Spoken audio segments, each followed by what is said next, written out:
31শে ভাদ্র ইন্দিরা একাদশী, একটু শুনবেন।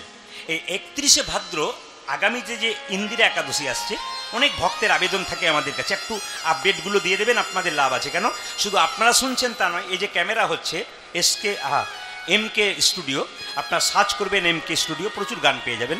এই ক্যামেরার মাধ্যমে বিশ্বের মানুষ এই একটা গান ছাড়ার পর 10 লাখ, 5 লাখ, 6 লাখ লোক, কোনো সময় 15 লাখ লোক, এমন লোক মানে 30 লাখ লোক পর্যন্ত দেখছে। মানে গোটা ভারতবর্ষ নয়, ভারতবর্ষের বাইরে বিভিন্ন দেশ থেকে ফোন আসে, যেখানে বাঙালি থাকেন তারা আমাদেরকে ফোন করে বলে যে আমরা আজ পেলাম, সব আপডেট পেয়ে গেলাম, খুব ভালো লাগলো। এই জন্য আমাদের দিতে হয় ভক্তের জন্যে।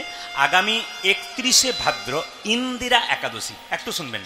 ভগবান কৃষ্ণকে যুধিষ্ঠির মহারাজ জিজ্ঞেস করলেন, আচ্ছা প্রভু, বলে কি ইন্দিরা একাদশী করলে কি লাভ হয় এবং ইন্দিরা একাদশীটা কি? আপনারা শুনবেন। বলছে আশ্বিন মাসের কৃষ্ণপক্ষের একাদশীকে বলা হয় ইন্দিরা একাদশী, কিন্তু এবছর পড়েছে ভাদ্র মাসের শেষ, একবারে 31 তারিখে, মনে রাখবেন। ভগবান কৃষ্ণ বললেন যে সত্যযুগে একজন রাজা ছিল, তার নাম ইন্দ্রসেন। ভালো করে শুনবেন, খুব মন দিয়ে। ইন্দ্রসেন, এই ইন্দ্রসেন রাজা হতে পারে, কিন্তু নিজেকে রাজা মনে করে না। আপনি যদি প্রচুর টাকার মালিক হন আর যদি মনে করেন আমার প্রচুর টাকা আছে, এইটা যদি ভেতরে বারবার ঘোরে, আপনার মানুষ হতে পারবেন না।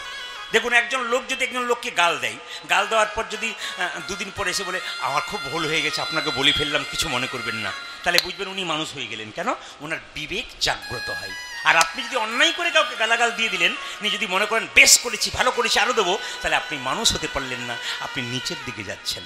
এই জন্য কোনো কর্ম করার পর আপনার বিবেক যদি ধাক্কা দেয়, আমি এটা ভালো কাজ করলাম না, আপনি জেনে নেবেন আপনার রাস্তা পরিষ্কার হচ্ছে। তাই যে কোনো কাজ করার পর মনে হয় যদি আপনার যে বিবেক ধাক্কা দিচ্ছে, আপনি তার কাছে গিয়ে একবার বলে নিন, আপনার লাভ আছে, শুনে নেবেন। তো রাজা ইন্দ্রসেন এত ভক্তি ছিল বিষ্ণুচরণে, তো সবাইকে মুনি ঋষিদের ভক্তি করতেন। হঠাৎ একদিন নারদ মুনি তার কাছে এলেন, নারদ মুনিকে আসন দিলেন, পূজা করলেন, শেষে বললেন মুনিবর কি কারণে এলেন একটু জানতে পারি? বলছে আমি জমালয়ে গিয়েছিলাম। নারদ মুনি বলছে জমালয়ে দেখতে পেলাম আপনার পিতৃদেব রয়েছে, মানে আপনার বাবা। তা আপনার বাবা তো বহু পুণ্য করেছে, কিন্তু কোনো কোনো ব্রত ভঙ্গ করেছে, তার জন্য জমালয়ে জায়গা হয়েছে। তা আপনার বাবা আমাকে বললেন আমার ছেলে ইন্দ্রসেন, তার কাছে মুনিবর একবার যান, তাকে ওই ইন্দিরা একাদশীর কথা বলুন। সঙ্গে সঙ্গে ঋষি নারদ মুনি বললেন আচ্ছা ইন্দিরা একাদশী যদি আপনি করতে পারেন, তাহলে কিন্তু আপনার বাবা জমালয় থেকে উদ্ধার হয়ে কোথায় যাবে না, আপনার স্বর্গলোকে যাবে, মানে ঊর্ধ্বগতি হবে, অধগতি আর হবে না। ইন্দিরা একাদশী পালন করলেন কে না, রাজা ইন্দ্রসেন এবং তার গোটা পরিবার। এতে দুটো লাভ হলো, তার বাবা তো উদ্ধার হলো, তার পূর্বপুরুষরা উদ্ধার হলো, তার সঙ্গে তিনিও মারা যাবার পর তিনিও বিষ্ণুলোক প্রাপ্ত হলেন। তার মানে এর থেকে আপনারা সবাই শিখে নিন, আগামী 31শে ভাদ্র যে ইন্দিরা একাদশীটা আসছে, ওটা যদি আপনারা করতে পারেন, ওদের দুটো লাভ আছে। একটা কি, একটা হচ্ছে আপনি তো উদ্ধার হবেনই, আবার আপনার পূর্বপুরুষরা যারা চলে গেছে, যদি তারা অধগতি থাকে, কোনো রকমই বিষ্ণুলোকে না থেকে জমালোকে থাকে, তারাও পর্যন্ত উদ্ধার হয়ে যাবে। তাহলে সব তো নিজের জন্যে করছেন, তাহলে পূর্বপুরুষের জন্য কি করছেন? তাই আগামী একাদশী আপনারা অবশ্যই পালন করুন, দেখবেন আপনার লাভ আছে। দীক্ষা যাত্রার কাছে নেবেন না, ডাক্তার দেখাতে হয় পাকা, কাঁচা নয়। পাকা দেখালে রোগ সারবে, কাঁচা দেখালে রোগ বাড়বে। গুরু যদি করতে হয়, দেখুন গীতা বলছে যে তত্ত্ব দর্শনী, মানে যিনি গুরু হবেন তাকে তত্ত্ব জানতে হবে। আপনার যদি কোনো অসুবিধা হয়েছে, মনের অসুখ হয়েছে, আপনি কাউকে কিছু বলতে পারছেন না, আপনি গুরুচরণে বলতে পারেন। গুরু হচ্ছে বাবার মতো, সব ব্যাপার বুঝিয়ে দেবো, চিন্তা নেই, সব ব্যাপার বুঝিয়ে দেবো। হরে কৃষ্ণ, আগে থেকে বলবেন না, আমি সব বলে দেবো। হরে কৃষ্ণ। আসল আমি তো স্টার্টিংয়ে সব কিছু বলে দিয়েছি, আপনারা সবাই শুনলেন, বাবা মা, তা সবাই শুনবেন যে যেখানে বসে আছেন। তো গুরুর কথা যখন বললাম, বাবা মা গুরু থাকবে, কিন্তু আপনাকে পথটা জানার জন্য একজন গুরু কিন্তু করতে হবে। কারণ দেখুন, আপনি গুরুমন্ত্র নেবেন না, হরে কৃষ্ণ মহামন্ত্র জপ করতে পারেন, আপনি গুরুমন্ত্র নেবেন না, আপনি মন্দিরে যেতে পারেন, কিন্তু আপনি গুরুমন্ত্র না নিলে ভগবানকে ভোগ দেওয়ার অধিকার আপনার থাকবে না। তাহলে একমাত্র গুরুই কিন্তু আপনাকে শিখিয়ে দেবেন যে কিভাবে ভগবানকে ভোগ দিতে হয়, ওটা গুরু জানাবেন, ওটা কারো কাছে জানতে পারবেন না, গুরু জানাবেন। তাহলে এখন কথা হচ্ছে যে অজ্ঞান তিমিরান্ধস্য জ্ঞানাঞ্জন শলাকয়া, তার মানে কি, গুরু কি করে জ্ঞানের শলাকা দিয়ে আপনার ভেতরের অজ্ঞানটাকে দূর করে। তা গুরুর যদি জ্ঞান না থাকে, তাহলে আপনার অজ্ঞানটা দূর করবে কি করে? শুনবেন ভালো করে। গুরু যদি জ্ঞান না থাকে, গুরু যদি পড়াশুনো না করে, তাহলে আপনাকে জ্ঞানের আলোটা দেখাবে কি করে? আপনি যে একটা জিনিস, হ্যাঁ দেখুন, সবাই সব কিছু জানে না, সবাই সব কিছুর উত্তর দিয়ে দেবে তা নয়, কিন্তু গুরুকে জিজ্ঞেস করলে 10টা কথা জিজ্ঞেস করলে 5টা বলবে, আর 5টা না বলতে পারলে আবার বলবে ঠিক আছে বাবা 2 দিন পরে ফোন কর, আমি খুঁজে বলে দেবো। নাকি বলছেন? তিনি সন্ধান করবেন, কেন? আপনি যে জানতে চেয়েছেন সন্ধান করবেন যে কিভাবে আমার ভক্তকে জানানো যায়। মায়েরা, মনের মধ্যে দুঃখ সবার আছে, কিন্তু দুঃখ যদি ভেতরে থাকে পাড়া প্রতিবেশীকে বলবেন না, ওরা আরো একে ওকে বলে আপনার দুঃখ বাড়িয়ে দেবে। ভেতরে দুঃখ থাক, যন্ত্রণা থাক, আপনি নিজে চেপে রাখবেন, 2 জায়গায় বলবেন, একটা গুরুচরণে, একটি গোবিন্দের চরণে। গুরু হলো বাবার মতো, ভগবান হলেন বাবার মতো। গুরুকে কাছে না পেলে ভগবানের চরণে চোখের জল দিয়ে বলো, ভগবান সব শুনবে এবং সমাধান করবে। বিশ্বাসের ওপরে সব কিছু আছে, একটু মন দিয়ে শুনে নেবেন। তো যে যেখানে বসে আছেন মায়েরা, গুরুটা কেমন করতে হবে বলছে, রামকৃষ্ণদেব তার একজন ভাগ্নে ছিল, তার নাম হৃদে। ভালো করে শুনবেন মায়েরা, রামকৃষ্ণদেব একটা ভাগ্নে ছিল হৃদে, তাকে ঋদু ঋদু বলতো। হৃদে বলে কি, সন্ধ্যাবেলায় প্রতিদিন কিন্তু রামকৃষ্ণদেবের বাগানে যাবার অভ্যাস ছিল, অন্ধকারে পায়খানায় যেতেন। তার হৃদয়কে বলছো জলের জায়গাটা নিয়ে নে, চল আমি আগে যাই, তুই পেছন পেছন যা। হঠাৎ যখন জঙ্গলে সরু রাস্তাতে ঢুকেছে, শুনতে পেল প্যাঁক প্যাঁক প্যাঁক শব্দ উঠছে। তো হৃদয় জিজ্ঞেস করছে, মামা ওটা কি? বলে, ওরে সাপে ব্যাং ধরেছে। বলে, দেখলে হয় না? সঙ্গে সঙ্গে রামকৃষ্ণদেব বলছে, দেখার কি দরকার, ওদের কাজ ওরা করুক, আমাদের কাজ আমরা করি। এই বলে চলে গেছে পায়খানায়। যখন দুজনে ফিরছে, ওই জায়গাতে এসে আবার ওই একই শব্দ, প্যাঁক প্যাঁক প্যাঁক। হৃদয় বলছে, মামা আবার বোধহয় সাপে ব্যাং ধরেছে। তখন বলছে রামকৃষ্ণদেব বলছে, না না, ওই একটাই চলছে। তার মানে রামকৃষ্ণদেব বলছে ওটা জাত সাপ নয়, ওটা ঢোঁড়া সাপ। রামকৃষ্ণদেবকে তার ভাগ্নে বলছে, এই তোমার সব কিছুতেই বাড়াবাড়ি, তুমি অন্ধকারে দেখতেই পেলে না জাত সাপ না ঢোড়া সাপ, আর তুমি বলে দিলে জাত সাপ, একে তোমার কেমন আচরণ? রামকৃষ্ণদেব বলল, ওরে হৃদে, যদি জাত সাপ হতো না, একবার ধরতো আর বেটা ট্যাঁ ট্যাঁ করতে করতে নিতাই গৌর হরিবোল হয়ে যেত। আর ঢোঁড়া সাপ ও গিলতেও পাচ্ছে না, আর সাপটাও ভেতর দিকে যেতে পারছে না। বেটা সাপেরও যত জ্বালা আর ওই ব্যাংটারও তত জ্বালা। বলছে গুরু যদি ওই রকম হয়, মানে গুরুরও জ্ঞান না থাকে আর শিষ্যেরও জ্ঞান না থাকে, তাহলে শিষ্যেরও যত জ্বালা আর গুরুরও তত জ্বালা। আপনার ধীরে ধীরে আপনার জ্বালা জুড়াবার জন্য আপনি গুরুর কাছে গেলেন, আর গুরু যদি নিজেই জ্বলে পড়ছেন, আপনাকে আবার জ্বালানোর ওষুধ কি করে দেবে? এই জন্য আমি আপনাদের আগেই বলছি, গুরু করবেন আমার কথা নয়, কিন্তু রামকৃষ্ণদেব বলছে তত্ত্বজ্ঞানীকে করবেন। একটু জানার ইচ্ছা থাকলে আপনি জানতে পারবেন। আমি ইউটিউবের মাধ্যমে প্রশ্ন রেখেছি, বহু ভক্ত প্রশ্ন করে যে সবাই তো দীক্ষা নিয়েছে, ভগবান কৃষ্ণ দীক্ষা নিয়েছিল, তো ভগবান শ্রীকৃষ্ণ কোন মন্ত্রে দীক্ষা নিয়েছিল? যদি কারো জানা থাকে ইউটিউবের মাধ্যমে আমি বলে দিয়েছি উত্তরটা। যদি কারো জানার ইচ্ছা থাকে তাহলে শেষে একটু বলে দেবেন যে আমাদের জানার ইচ্ছা রইল। কৃষ্ণ, আমরা তো সবাই কৃষ্ণ মন্ত্রে দীক্ষা নিয়েছি, কিন্তু কৃষ্ণ কোন মন্ত্রে দীক্ষা নিয়েছে? আশ্চর্যের ব্যাপার, কৃষ্ণ কোন মন্ত্রে দীক্ষা নিয়েছে এটা যদি আপনাদের শেষ জয় নিতাই, এটা যদি শেষে আপনার আগ্রহ থাকে তাহলে আমাকে বলবেন, আমি এইটাকে বন্ধ করে জোরে জোরে কাছে গিয়ে বলে দেবো। কেন বলুন তো? এইটাতে বলে দিলে বা সবাই শুনে নেবে, আপনারা শুনে শুনে বাড়ি যাবেন চুপচাপ। সবাই বলুন, রাধা রানী কি, শ্যাম সুন্দর কি, মদন মোহন কি, হরিবাসর কি, সাধুগুরু বৈষ্ণব কি, গরম লাগছে কি, সবই জয়। বাবা, আমি যেটা বলছি গরম লাগছে কি, জয়। যা খুশি হলাম, একবার বলুন, রাধা রানী কি, শ্যাম সুন্দর কি, মদন মোহন কি। মায়েরা, সাপটা যখন ব্যাংটাকে ধরেছে, ব্যাং সাপের মুখে পড়েছে, সাপ এঁকে দেখে বলছে, হে গোবিন্দ, আমি তো তোমাকে আমি বাঁচাও, আমাকে তুমি বাঁচাও, আমি তোমাকে ডাকি। সাপের মুখে পড়েছি, সাপ বলছে, প্রভু 1 মাস খাই নাই, বহুদিন পরে পেয়েছি, ছেড়ে না দিই। ভগবান কি করবে? সাপ বলছে, আমাকে বাঁচাও, পেটে খিদে আছে, 1 মাস খাই নাই, বেটাকে ধরেছি, গিলতে পারছি না, যেন না ছেড়ে দিই।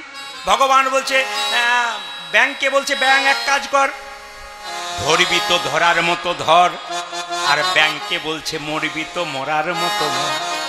দেখুন বুদ্ধিটা, ভগবানের বিচার দেখুন কেমন সমান। ব্যাংকে বলছে মরবি তো মরার মতো মর, আর সাপকে বলছে ধরবি তো ধরার মতো ধর। এখন ব্যাংকটা মনে মনে ভাবছে স্বয়ং ভগবান যদি মরতে বলেছে আমার আর চিৎকার করে কি লাভ আছে, আমার চুপ থাকাটাই ভালো। সাপ বলছে তুই যতই চুপচাপ থাক বেটা, তোকে আমি ছাড়বো না কিন্তু। আচ্ছা বলুন তো, পেটে যদি খিদে থাকে আর খাবারের থালা যদি মুখের সামনে থাকে, আপনি কতক্ষণ অপেক্ষা করবেন? যখন ব্যাংকটা চুপ করে আছে, 1 ঘন্টা হয়ে গেছে, সাপ ভাবছে এবার ইন্তিকাল করেছি, মানে মারা গেছে আর কি, এবার একে নামিয়ে খাই। যেই না নামিয়ে খেতে গেছে তখন ব্যাংক নিতাই গো। এখানে শিক্ষা কি? এখানে শিক্ষা কি?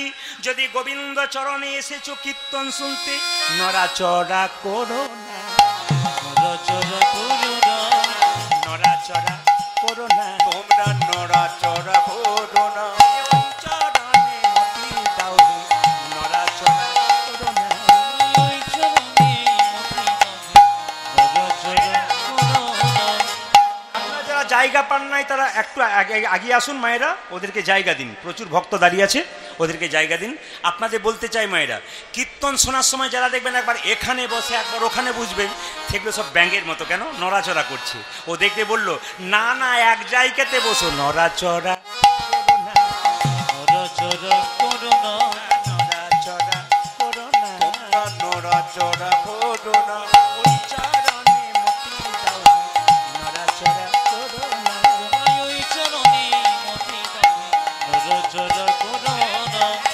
আবার যারা সাপের মতো ভক্ত তাদেরকে বলছে ধরেছ তো ছেড়ো না, ধরেছ তো ছেড়ো না, ধরেছ তো ছেড়ো না, তোমরা ধরে তো ছেড়ো না, ওই চরণে মতি দাও হে, ধরেছ তো ছেড়ো না, তোমরা ওই চরণে মতি দাও হে, ধরেছ তো ছেড়ো না, ওই চরণে মতি দাও হে, ধরেছ তো ছেড়ো না, ওই চরণে মতি দাও হে, ধরে তো ছেড়ো না। সবাই মিলে করজোরে বসুন, মাথায় কাপড়টা নেবেন, যত গরম হচ্ছে আমি জানি এখানে গরম। আসলে আমরা এসিতে ছিলাম, এখন ওখান থেকে আসার পর দাদার বাড়ি থেকে আসার পর প্রভুর কাছে এলাম। প্রভু বললো দাঁড়া একবার তোকে পরীক্ষা করে দেখি সবাইকে, অনেকের গরম লাগছে এরকম করছেন বুঝতে পারছি, এই পরীক্ষা হচ্ছে যে আমি গরম ছাড়বো, দেখি তোরা কেমন নরম হতে পারিস। সবাই মিলে একটু করজোরে বসুন। ভগবানকে দেখতে গেলে একটা রজনীকান্তের গান গাইব, দেখি সবাই মিলে প্রেম সে একসঙ্গে।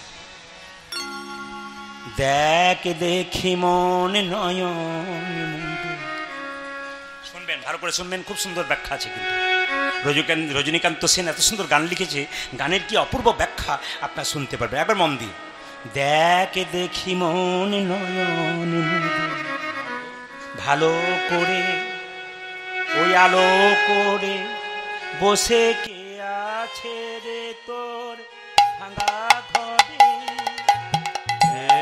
দেখি মনে নয়ন মনে, আলো করে ওই আলো করে বসে আছে রে তোর ভাঙা ঘরে, দেখ দেখি মনে নয়ন মনে, ভালো করে ওই আলো করে কে বসে আছে তোর ভাঙা ঘরে, দেখ দেখে মনে নয়ন মনে, ভালো করে আলো করে বসে আছে রে তোর ভাঙা ঘরে। নয়ন মুদে দেখতে হবে। দেখুন আকাশের চাঁদকে দেখতে গেলে নয়ন খুলে চোখ খুলে, কিন্তু কৃষ্ণ চাঁদকে দেখতে গেলে চোখ মুজে দেখতে হবে। আপনারা দেখে নেবেন, মন্দিরে প্রণাম করবেন যিনি তাকে লক্ষ্য করবেন, হঠাৎ প্রণাম করতে করতে চোখ দুটো মুজে দিয়েছে। বাচ্চা ছেলেগুলো প্রণাম করে আমি লক্ষ্য করি, এরকম করে প্রণাম করতে করতে চোখটা মুজে দিয়েছে। তার মানে এতে বোঝা যাচ্ছে কি, ভগবান বোঝাচ্ছে দেখবে তাহলে চোখ দুটো মুজে দেখো। দেখ দেখি মন নয়ন ভালো করে ওই আলো করে বসে কে আছে রে তোর ভাঙা ঘরে, দেখ দেখি মন নয়ন ভালো করে ওই আলো করে বসে আছে রে তোর ভাঙা ঘরে। এই ঘরটাকে ভাঙা ঘর বললো কেন? সবাই তাকানো। একটা বাড়িতে ছাদে যদি 4-5টা ফুটো থাকে আপনারা কি বলবেন? এটা ভাঙা ঘর। তাহলে আমাদের শরীরে কিন্তু 9টা ছিদ্র আছে। একটা বাড়িতে যদি 4-5টা ছিদ্র থাকে এ বাড়িতে ভাঙা ঘর গো। কিন্তু যদি আমাদের দেহের মধ্যে 9টা ছিদ্র থাকে তাহলে কত ভাঙা ঘর? 2টো কানের ছিদ্র, 2টো চোখের ছিদ্র, 2টো নাকের ছিদ্র, কটা হলো? 6টা। একটা মুখের ছিদ্র কটা হলো মায়েরা? 7টা। নিচের দিকে 2টো, একটা পায়ু একটা উপস্থ, তাহলে 9টা ছিদ্র যদি হয় তাহলে এটা ভাঙা ঘর হয়। কি বললেন? কত যে ধুলা মাটি ছাই, খাট বিছানা দূরের কথা, আসন খানা ধুলা মাটি খাট বিছানা দূরের কথা, আসন খানা। আগে শুনবেন। আচ্ছা, আপনারা যারা কীর্তন শুনতে এসছেন, এই পাড়ার যারা আছেন, কীর্তন হচ্ছে বলে বাড়িতে আত্মীয় আসেনি? ধীরে আত্মীয় আসেনি মায়েরা? আত্মীয় স্বজন কুটুম্ব আসেনি? আচ্ছা, সারা বছর যদি ছেঁড়া কাঁথাতে শুয়ে থাকেন তাহলে কুটুম্ব যদি আসে তাকে কি ছেঁড়া কাঁথা দেবেন? ছেঁড়া কাঁথা যদি থাকে, আপনাদের কিছু না থাকে একটা ভালো চাদর বালিশ দিয়ে দেবেন। কেন? কুটুম্ব এসেছে। তাহলে কুটুম্ব যদি আসে, আত্মীয় যদি আসে, তাহলে ভালো চাদর দিন, ভালো বালিশ দিন, ভালো কাঁথা দিন। স্বয়ং ভগবান যিনি হৃদয় মাঝে আছে তাকে আপনারা কিসের আসন দিয়েছেন? তত্ত্ব বলছে ভগবানকে পেতে গেলে এখানে সত্যের আসন দিতে হবে। সংসারে থাকতে গেলে 2-4টা মিথ্যে কথা হয়ে যায়, কিন্তু ভগবানের ব্যাপারে কোনো সময় মিথ্যা কথা বলবেন না। ওই সময়টাতে ঠিক থাকবেন, কারণ ভগবান বিচার করেন যে সত্যের আসন দিয়েছে না মিথ্যের আসন দিয়েছে। ভগবানের দিব্যি করে নাকি খাই দেখবেন, কিন্তু না, দিব্যি দেবেন না। কেন? ভগবানের বেলায় সত্য জায়গাতে রাখবেন, সত্যের আসনে বসাবেন। কেন বলে রাখি? ইনি হচ্ছেন পরম আত্মীয়। আজকে আপনার মুর্শিদাবাদে জন্ম হয়েছে, এখানে ছেলে মেয়ে স্বামী পুত্র আলাদা পেয়েছেন, কিন্তু যখন এখানে মারা যাবেন, আপনি বীরভূমে জন্ম নিলেন আমাদের, ওখানে আলাদা ছেলে মেয়ে সংসার আত্মীয় স্বজন পেলেন।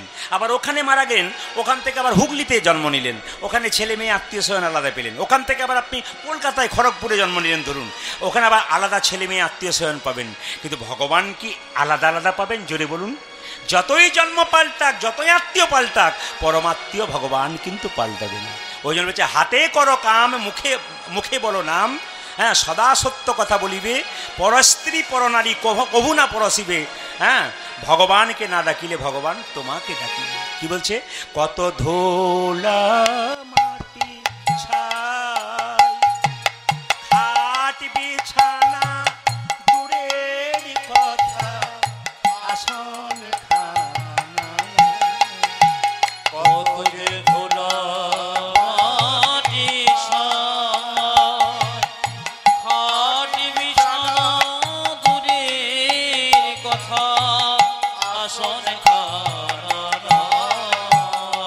তবু করেনি কই অভিমান, দুঃখী দেখে ওর ঝরে দু নয়ন, এমনি কোমল প্রাণ, ও তার এমনি দয়াল প্রাণ। ও তুই কর নিবেদন, মনের বেদন, প্রাণ বিলায়ে ভালো করে দেখ দেখে মনে নয়নে মুখে, আলো করে ওই আলো করে বসে আছে তোর ভাঙা ঘরে। দেখ দেখে মন নয়ন মোরে, আলো করে ওই আলো করে বসে আছে তোর ভাঙা ঘরে। দেখ দেখে মনে নয়নে মুখে, আলো করে ওই আলো করে বসে আছে তোর ভাঙা ঘরে। এইদিকে তাকাবেন, এইদিকে তাকাবেন। কথাটা হচ্ছে কি, আপনার সুন্দর চেহারা যদি থাকে ও একদিনে বৃদ্ধ হয়ে যাবে, কিন্তু সুন্দর ব্যবহার কোনোদিন বৃদ্ধ হয় না। হরে কৃষ্ণ, দামি কথা মহাজনদের। সুন্দর চেহারা 10, 15, 20 বছর পরে আপনি বৃদ্ধ হয়ে যাবেন, কিন্তু সুন্দর ব্যবহার কোনোদিন বৃদ্ধ হয় না। ওই জন্য বারবার বলবো, আপনি যার সঙ্গে ব্যবহার করবেন, যাকেই দেখবেন, অন্তত সুন্দর ব্যবহার করুন। কারণ আপনি যখন সংসার ছেড়ে চিরকালের জন্য চলে যাবেন, লোকে বলবে, আহ, মেয়েটি খুব ভালো ছিল, খুব কৃষ্ণ ভক্ত ছিল, জানবেন উনি স্বর্গে। আর আপনার মৃত্যুর পর যদি কেউ বলে, বেটা খুব দুষ্ট লোক ছিল রে, মেয়েটা খুব দুষ্ট ছিল, জানবেন ইনি যাচ্ছেন নরকে। কেন? দশচক্রে ভগবান। যদি সবাই ভালো বলে তাহলে আপনার ভগবানের জায়গায় স্থান হবে। তাই সবার কাছে যদি ভালো হতে হয় মায়েরা, ভগবানের চরণে মতি দেন। যারা ভক্ত হন তাদের ব্যবহার কোনোদিন খারাপ হয় না। আবার কি বলছে ভগবানের একটা নাম কি, ওরে কাঙ্গাল সখানা, কাঙ্গাল বেশে এই দেখায় পুরাই মনস্কান। ওরে ওর কাঙ্গালে সখানা, সবাই শুনবেন, কাঙ্গালি মিশে দেয় দেখা পুরাই মায়েরা মনস্কান। এমনও তো হতে পারে একদিন বাড়িতে আপনি খেতে বসেছেন, হঠাৎ দেখবেন একজন কাঙ্গাল বেশি, ওমা একটু খাবারের ব্যবস্থা করে দাও। আপনি তখন মনে মনে ভাববেন এই তো খাবারটা হাতে নেবো আর চলে এসছে, বাবা আজকের মতো ফিরে যাও। ওখানে কিন্তু পরীক্ষা, আপনি না খেয়ে সেই দিন দিলেন কেন, অন্য দিন আসে না ওই সময় আসছে। তার মানে কাঙ্গাল বেশি আপনার কাছে ভগবান এসেছে, দেখি কতখানি আমায় ভালোবাসতে পারে। ওই জন্য ওরে ওরে কাঙ্গাল সখানা, কাঙ্গাল বেশি দেয় দেখায়া পুরাই মনস্কান। ওরে ওরে কাঙ্গালে সখানা, কাঙ্গাল বেশে দেই দেখায়াত। ওরে ও কাঙ্গালি সখানা, কাঙ্গালি মিশে দেয় দেখা পুরাই মনস্কান। আচ্ছা, আপনারা বলুন, সবাই তো শোনা গল্প, ভগবান দুর্যোধন ভগবানকে নিমন্ত্রণ করেছিল, বেটাকে এমন খাবার খাওয়াবো বাপ জন্মে খাইনি। ভগবান অন্তর্যামী বুঝতে পারলো তোমার বাড়ি যাবো, ঢেকুর তুলে দেবো, খাবো না। খিদে থাকবে ঢেকুর তুলে দেবো কিন্তু খাবো না। খাবো কার বাড়িতে? বিদুরের স্ত্রী পরাশরীর কাছে। সবাই লক্ষ্য করুন, দুর্যোধনের নিমন্ত্রণ খেলো না, কার কাছে গেল? বিদুরের স্ত্রী পরাশরীর কাছে। এত অভাব, একটা কাপড় মিলেছে স্নান করার পর, আর একটা জীর্ণ কাপড় পরে আছে। কৃষ্ণ যেই না বলেছে মা কিছু খাবার হবে, যেই না কৃষ্ণ গেছে অমনি কৃষ্ণের দিকে তাকাত, বাবা আমার স্বামী প্রতিদিন ভিক্ষায় যায়, অন্যদিন ফিরে চলে আসে, আজ এখন আসে নাই, কি দেবো তোমায় আমি? না না আমি অপেক্ষা করবো। না না তোমার খিদে পেয়েছে, একটু ব্যবস্থা করে দিই। বাড়িতে কিছু কলা ছিল, কলার আসল অংশটা বাদ দিয়ে কলার ছোলাটা খাওয়াচ্ছে, কলার ছালটা খাওয়াচ্ছে মায়েরা। মানে ভগবানের দিকে এমন তাকিয়ে আছে। আমি আপনাদেরকে দেখতে পাচ্ছি, অনেক ভক্তগণকে আমি দেখছি, মানে এনারা তো অনেক আসরেই যান, আমি এনাদেরকে বাবাদেরকে দেখতে পাচ্ছি, গুণীজন জ্ঞানীজন পণ্ডিত মানুষ এবং বৈষ্ণব মানুষ। মুর্শিদাবাদ মাটিতে একটা মজা আছে। আমি মুর্শিদাবাদ, নদিয়া, মালদা, উত্তর দিনাজপুর, দক্ষিণ দিনাজপুর এগুলোকে আমি খুব প্রায়োরিটি দিই। প্রত্যেকটি আসরে আপনাদের কথা বলি যে আপনার ওই সমস্ত আসরে যাবেন, ভক্তগণ কত প্রেমের কথা শুনে চোখের জলে ভাসে। এটা আপনাদের একটা বিরাট বৈশিষ্ট্য আছে, কিন্তু খুব ধীর স্থির কীর্তন আপনারা শোনেন। অন্য জেলাতে আমরা যখন গাইতে যাই তখন 10-15 হাজার লোক, এত ভিড়, এর মধ্যে আমাদেরকে ভক্তলীলা গাইতে হয়, খুব চিৎকার করে গাইতে হয় মানুষের জন্যে। কিন্তু মুর্শিদাবাদে এমন একটা মাটি যেখানে ধীরে ধীরে গাইলেও মানুষ খুব আস্তে আস্তে আস্বাদন করতে পারে। এই জন্য সবাই লক্ষ্য করুন, বিদুরের স্ত্রী পরাশরী যে না ভগবানকে দিকে তাকিয়েছে, কলাটা বাদ দিয়ে কলার ছালটা দিচ্ছে। ভগবান মনে মনে ভাবছে কলাটা মিষ্টি হতে পারে, কিন্তু তুমি আমায় কলার ছাল খাওয়াচ্ছ, আমি সেটাই খাবো। কলার আসল অংশটা ফেলে দিচ্ছি, কলার ছালটা খাচ্ছি। বিদুরের স্ত্রী যখন কলার ছালটা খাওয়াচ্ছে, আমি বুঝতে পারছি না কলা খাওয়াচ্ছি না, এত ভাব না থাকলে কোনোদিন কীর্তন শোনাও হয় না আর কীর্তন করাও হয় না। যখন কলার ছালটা দিচ্ছে তখন বিদুর, পরাশরী, এই যে পরাশরী, কি তুমি কি করছো? কলা বাদ দিয়ে। ভগবান বলছে বিদুর বাধা দিও না, কলাটা যদি খাওয়াতো ওটা মিষ্টি আমি জানি, কিন্তু কলার ছালের মধ্যে তোমার স্ত্রীর এত প্রেমের মিষ্টি আছে, ওটা জগতে টাকা পয়সা দিয়ে কিনতে পারে।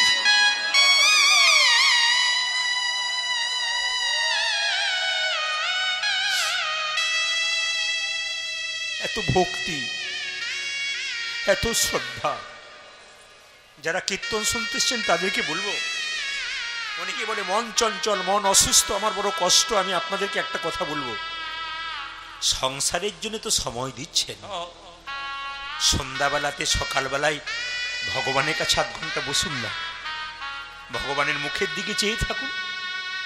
কিছুই বলতে হবে না, ভগবানের মুখের দিকে চেয়ে মনের কথাগুলো বলুন, ভগবানের চরণের দিকে চেয়ে ভগবানের মনের কথাটা বলুন। ভগবান যে অন্তর্যামী গো, এখানে কীর্তন শুনতে এসছেন, কার মনে কি ভাব আছে প্রদীপ পাল বুঝতে পারছে না, তিনি তো বুঝতে পারছেন। আপনার ভেতরে যদি কৃষ্ণ প্রেম জেগে যায়, তবে কৃষ্ণকে না সে থাকতে পারে। শুনলে চমকে যাবেন। আমি দক্ষিণ 24 আসরে পরপর 4 বছর যাই, এই ক্যামেরা হচ্ছে আমি বলবো না। তো সেই আসরে একটি মেয়ে, খুব কম বয়সের মেয়ে, একটা বাচ্চাকে নিয়ে কীর্তন শুনতে আসতো।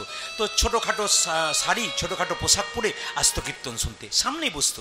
তা আমার এত তো ভক্ত এসে চোখে দেখে আমার একটু দৃষ্টিকটু লাগছে, খারাপ লাগতো ওদের মেয়েটাকে দেখে। তো শেষবারে এইবারে যখন গেলাম, তখন দেখতে পেলাম মেয়েটাকে প্রথমে চিনতে পারিনি। আমি খুঁজছি উনি কই, উনি তো প্রতি বছর আসেন। দেখলাম উনি সামনে বসে আছেন, আর খাটো পোশাক নাই, নামাবলী গায়ে, তিলক মাথায়, একটা সাদা লাল পেরে শাড়ি পরে বসে। আমি জিজ্ঞেস করলাম কীর্তনের শেষে, এ অবস্থা তুমি কি করে হলো? বলতে পারবো না প্রভু, আমার সন্তানের জন্য হলো। বললাম কেন? ওই সন্তানটা মাত্র 5 বছর বয়স, এখন থেকে নিরামিষ খায়, ক্লাসে ফার্স্ট হয়, ভগবানের চরণে 8 ঘন্টা বসে থাকে।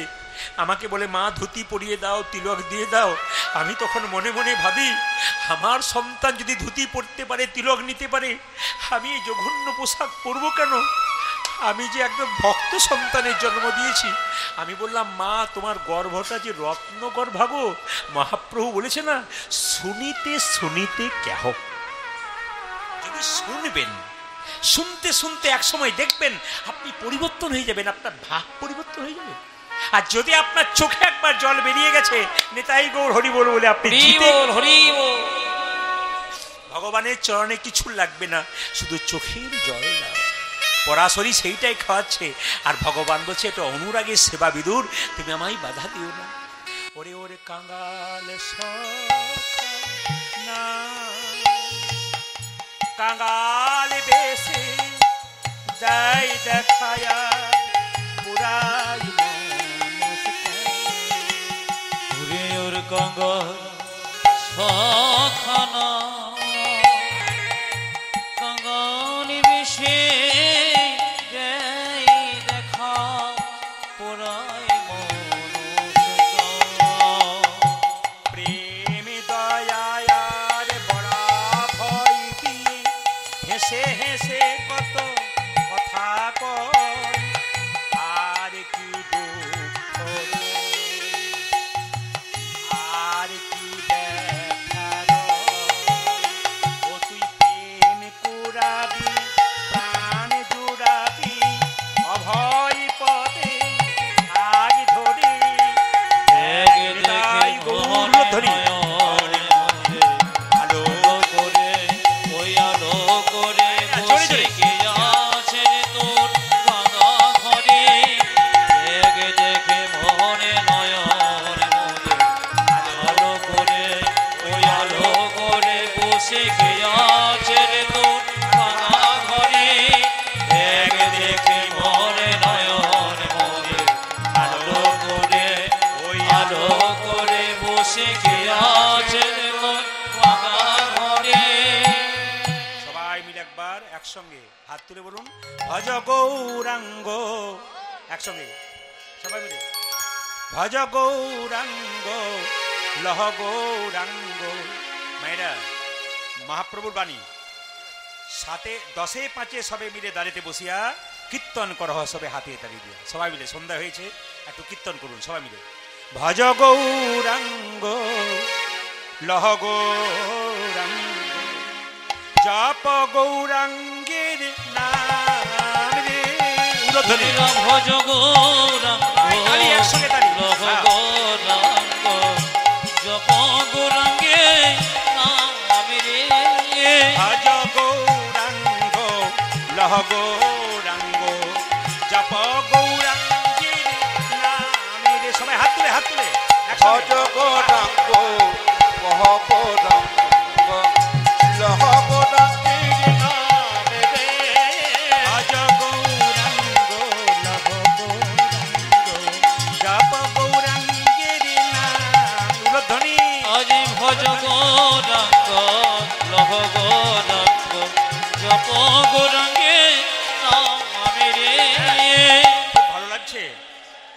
খুব ভালো লাগছে আপনাদের পরিবেশ। আস্তে আস্তে আস্তে আস্তে খুব ভালো লাগছে আপনার পরিবেশ, কিন্তু একটা কথা আপনাদের বলে যায় মায়েরা, কিছু মনে করবেন না। মন কিন্তু এখানে রাখবেন, মন অন্য জায়গায় রাখাবেন না। কেন বলুন তো? আসল জায়গায় এসছেন, এখানকার কাজটা আপনি এখানে করবেন। যেমন আমি একজন ব্যক্তি আমাকে বলছে, আমাদের গ্রাম থেকে একটা ছেলে কাশি গিয়েছিল বেড়াতে। তো কাশি বেড়াতে গেছে, তো কাশিতে বাবা বিশ্বনাথকে দর্শন করতে গেছে। ও বাবা বিশ্বনাথ দর্শন না করে শ্মশানের দিকে চলে গেছে। আর শ্মশানে গিয়ে দেখছে প্রচুর মরা পোড়ানো হচ্ছে। তো যারা মরা পোড়াচ্ছে তাদেরকে জিজ্ঞেস করছে, ভাই এখানে দিনে কত মরা পড়ে? বলে হিসাব নাই, হিসাব নাই। বলে তাহলে কত কাঠ লাগে? বলে কুইন্টেল কুইন্টেল কাঠ লাগে। বলে কাঠের দাম কত? তখন যে পোড়াচ্ছে সে বলছে এখানে চড়া দামে কাঠ কিনতে হয়, তারপর মরা পোড়াতে হয়। লোকটা বলছে যদি আমি কাঠ ব্যবসার কাজ শুরু করি? বলে কোনো অসুবিধা নেই, ও বাবা বিশ্বনাথকে দর্শন করো না, কাঠ ব্যবসার কাজ শুরু করে দিবে। তাহলে এখানে এসে কেউ মন দিয়ে কীর্তন শুনতে এসছেন, যদি অন্য কথা আলোচনা কেউ করে তাহলে ওর মতো হাল হবে। আবার দেখবেন দামোদর মাস আসছে, আমাকে একজন ভক্ত বলছে, প্রদীপবাবু এই দামোদর মাস আমাকে দেখতেই পাবে না। বলে কেন? আমি তো বৃন্দাবনে যাই। হ্যাঁ, আমার রাধারানী কি দেখতে যান? বলছে না না, বৃন্দাবনে তখন প্রচুর ভক্ত আসে, কম্বল দেয়, টাকা পয়সা দেয়, আনতে পারি না, আনি ঘরে দিই আবার নিয়ে চলে যাই। বললাম তাহলে তুমি রাধারানীকে দেখা করো না। রাধারানীকে কে দেখা করবে? আমি তো কম্বলের জন্য। তো কম্বলের জন্য গেলে হবে না, আপনার মনটাকে ঠিক রাখতে হবে। সবাই মিলে হাত তুলুন। দেখুন ক্যামেরা হচ্ছে, এই ক্যামেরাতে আমি বলে দিই, জিয়াগঞ্জ এলাকা মুর্শিদাবাদের কুর্মিতলা, এখানে কীর্তন হচ্ছে। আপনারা হাত তুলছেন, এই কথাটা কিন্তু এনারা সব জায়গায় ছড়িয়ে দেবেন। আপনারা দেখবেন ইউটিউবের মাধ্যমে, ওরা কিন্তু গোটা গানটা দেয় না, কারণ কেটে কেটে দেয়, 10 মিনিট 5 মিনিট করে দেয়, দেখবেন আপনারা টিভির মাধ্যমে দেখবেন। তবে একটা সমস্যা আছে, এই সমস্যাটা আপনাদের বলে রাখি, ওরা কিন্তু শুধু ভালো ভালো কথাগুলোকে ছেড়ে দেয়, গানগুলো ছাড়ে না। এই কথা, এগুলো দেখে অনেক মানুষ আমাকে ফোন করে বলে, দাদা আপনার তো খালি কথাই শুনতে পাই, গান নাই নাকি? মানে কি বলুন তো, গান কিন্তু একটা এরা দেয় না। কেন? গান তো দিলে তো টাকা পয়সা হবে না। এই যত ভালো ভালো কথাগুলো তুলবে দেখবেন, তত কিন্তু মানুষ দেখবে, তত ভিউজ বাড়বে। ওদের তো অনেক ক্যামেরা, প্রচুর দাম কিন্তু ক্যামেরাগুলো, ওগুলোকে উঠাতে হয়। তাই ভালো ভালো কথাগুলোকে ওরা ছাড়ে। দেখবেন আপনারা ভীম একাদশী, কী বললাম যেন, বিশ্বকর্মা পাবেন, আপনারা ওই ইন্দ্রের একাদশী পাবেন, অনুকূল ঠাকুরের কথা, যেগুলো লিস্ট ওরা একটা করে দেয় আমাদেরকে। বলে দাদা এই সামনাসামনি অনুষ্ঠানগুলো আসছে, এগুলো একটু ছোঁয়া দিয়ে যাবেন। ওগুলো কিন্তু ওরা তুলে তুলে দেয়। তো যাই হোক, আপনারা জেনে গেলেন। সবাই মিলে হাত তুলুন, সবাই মিলে ভজ গৌরাঙ্গ লহ গৌরাঙ্গ জপ গৌরাঙ্গের নামে রে হরি গো। আজ ভজ গৌরাঙ্গ লহ গৌরাঙ্গ জপ গৌরাঙ্গে নামে রে। যে জানা গৌরাঙ্গ ভজে সে হয় আমার প্রাণে রে। উলধ্বনি আজি কি জনা গো রাঙ্গ ভজে সে হয় আমার প্রাণ রে। যে জানা গৌরাঙ্গ ভজে সে হয় আমার প্রাণে রে। আজ যে জন গো রাঙ্গ ভজে সে গয় আমার প্রাণ রে। বাজারে বড় রাধা রানী কি, শ্যাম সুন্দর কি। সবাই মিলে হাত তুলুন। ভজ গৌরাঙ্গ লহ গৌরাঙ্গ জপ গৌরাঙ্গের নামে রে। মাইক ম্যান এখানে আসবেন। ভজ গৌরাঙ্গ লহ বক্সগুলো কেটে গেছে, দুটো বক্স। জপ গৌরাঙ্গে নামে রে। যে জানা গৌরাঙ্গ ভজে সে হয় আমার প্রাণে রে। আজি কে জনা গো রাঙ্গ ভজে সে হয় আমার প্রাণ রে। যে জানা গৌরাঙ্গ ভজে সে হয় আমার প্রাণ। ধ্বনি আমার যে জন গো রাঙ্গ ভজে সে গয় আমার প্রাণ রে। ভজ গৌরাঙ্গ লহ গৌরাঙ্গ জপ গৌরাঙ্গের নাম। মনিটর বক্স কেটে গেছে, ভজ মনিটর নেই কিছু। গৌরাঙ্গ লহ গৌরাঙ্গের নামে রে। ভজ গৌরাঙ্গ লহ গৌরাঙ্গ জপ গৌরাঙ্গে নাম। আমার ভজ গৌরাঙ্গ।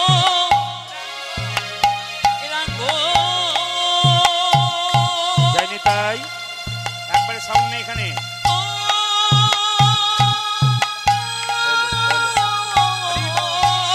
সবাই হাত তুলুন, সবাই। বাহ।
সর্বসিদ্ধি করতলে তার। সর্বসিদ্ধি করে শিকলটা দিন, শিকলটা দিন। সর্বতা ওগো নয়নানন।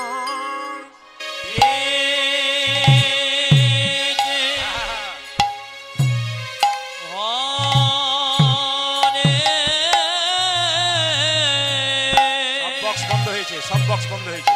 সাউন্ড কমে গেছে। সব বক্সগুলো বাড়ান, সব বক্স বাড়ান, টোন বাড়ান।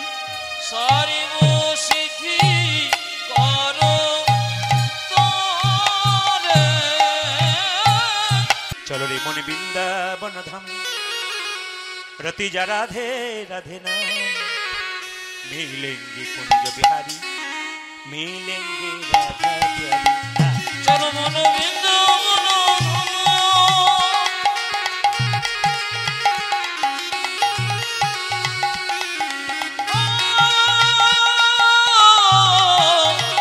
চলো মন বৃন্দাবন আমি রতি যান রাধা রাধা নাম মিলেঙ্গি কুঞ্জ বিহারি মিলেঙ্গি রাধা প্যারি মিলেঙ্গি কুঞ্জ বিহারি সবাই হাত তুলে। মিলেঙ্গি রাধা প্যারি চলো মন বৃন্দাবন দোনো হাত তুলে।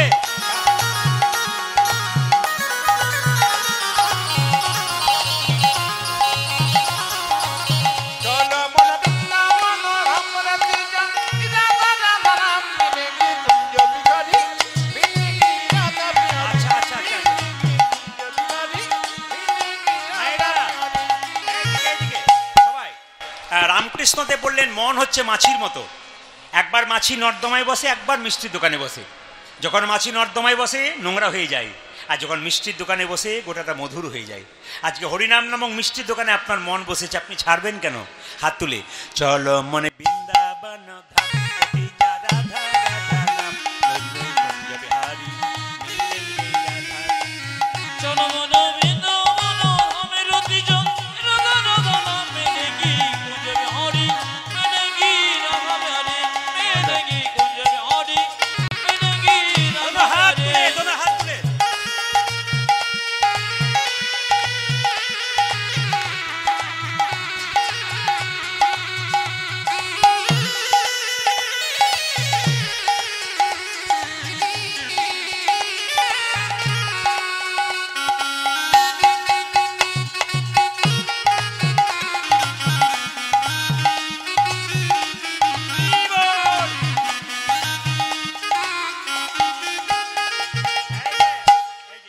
रात होने से जमुना में नहाएंगे, परिक्रमा करके जीवन सफल बनाएंगे। ও প্রার্থনা সে প্রার্থনা সে যমুনা में न हाजे परिक्रमा करके जीवन सफल बनाएंगे হ্যাঁ হ্যাঁ, রাতে রাতে চলে যাবো তাই বুঝতে পারবো না। সকাল হলে মনে হয় দেখতে পেতেন, আপনারা তো পাবেনই, আমি তো পেতাম। কিরকম বাবারা দেখবেন সকালবেলা হয় আর প্রচুর মানুষ দেখবেন খালি ছুটছে রাস্তায়। দু রকমের মানুষ ছোটে, একটা খাবার হজম করার জন্য, একটা পেটের জ্বালায়। যারা কর্মের দরকার তারা সকালবেলায় দৌড়ায় কর্ম করবার জন্যে। আবার দেখবেন অনেকে খাবার হজম করবার জন্য সকালবেলায় দৌড়ায়। কিন্তু বলছে সকালবেলা হলে কি হয়, করতে হয়, যদি আপনাদের সম্ভব হয় তাহলে কি করবেন, সকালবেলায় ঘুম থেকে উঠে স্নান করতে হয়। যে সকালবেলায় ঘুম থেকে উঠে স্নান করে তার দেবতার স্নান হয়। এই স্নান যদি করতে পারে দেহ এবং মন সুন্দর থাকে, গোবিন্দ চরণে মতি হয়। সবার ক্ষেত্রে হয় না, যাদের সম্ভব তারা করবেন। সকালবেলায় স্নান বৃন্দাবনে ঘুম থেকে উঠে দেখবেন ওরা দৌড়াদৌড়ি করছে না, কিসের জন্যে? যমুনায় স্নান করছে, মন্দির পরিক্রমা করছে আর বিগ্রহ দর্শন করছে। ওই জন্য আপনাদের বলবো সকালবেলায় স্নান করার পর কি করবেন, প্রথমে বিগ্রহ দর্শন করবেন, তারপর মন্দির পরিক্রমা করবেন।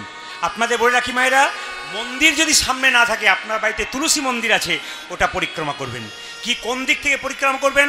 আপনি ঘড়ি দেখবেন, ঘড়িতে দেখবেন কাঁটাটা কোন দিকে ঘুরছে, বাঁ দিক থেকে ডান দিকে ঘুরছে।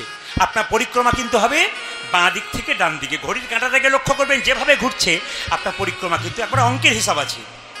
প্রার্থনে সে যমুনা পরিক্রমা করকে জীবন সফল বানাएंगे। देखो प्रार्थन से जमुना में न आएंगे, परिक्रमा करके जीवन सफल पूरन होगी कामरती जा राधे राधे नाम तेरी पूरन होगी कामरती जा राधा राधा नाम तेरी पूरन होगी कामरती जा राधे राधे नाम ओ तेरी पूरन होगी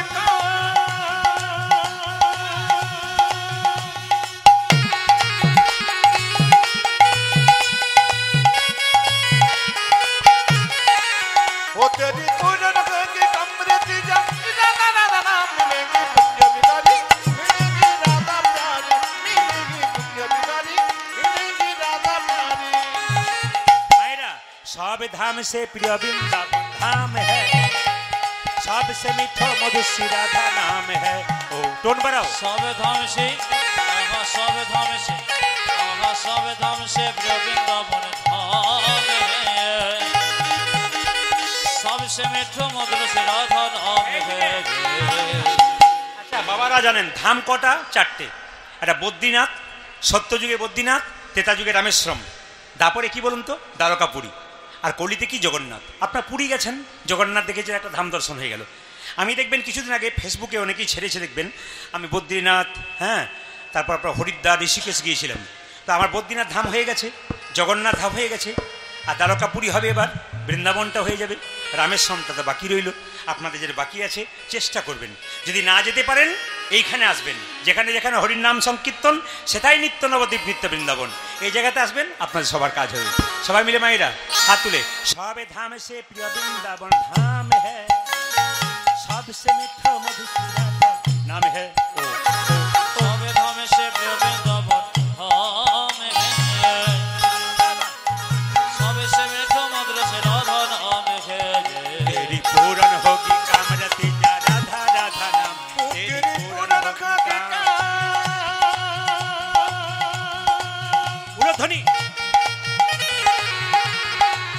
ओ तेरी पूरन होगी कामरती जा राधा राधा नाम मिलेंगे कुंज बिहारी मिलेगी राधा प्यारी मिलेगी कुंज बिहारी मिलेगी राधा प्यारी चलो मन वृंदावन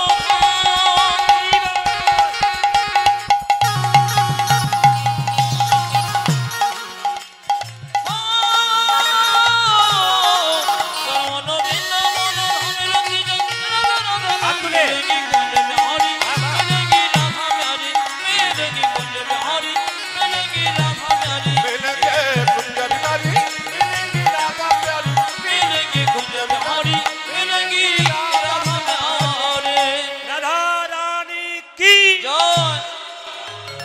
যেমন আমার জোর আপনাদের তার উপরে জোরে শ্যাম সুন্দর কি মদন মোহন কি হরিবাসর কি সাধুগুরু বৈষ্ণব কি গৌর ভক্তবৃন্দ কি প্রেম সে বলো নিতাই গৌর রাধে শ্যাম।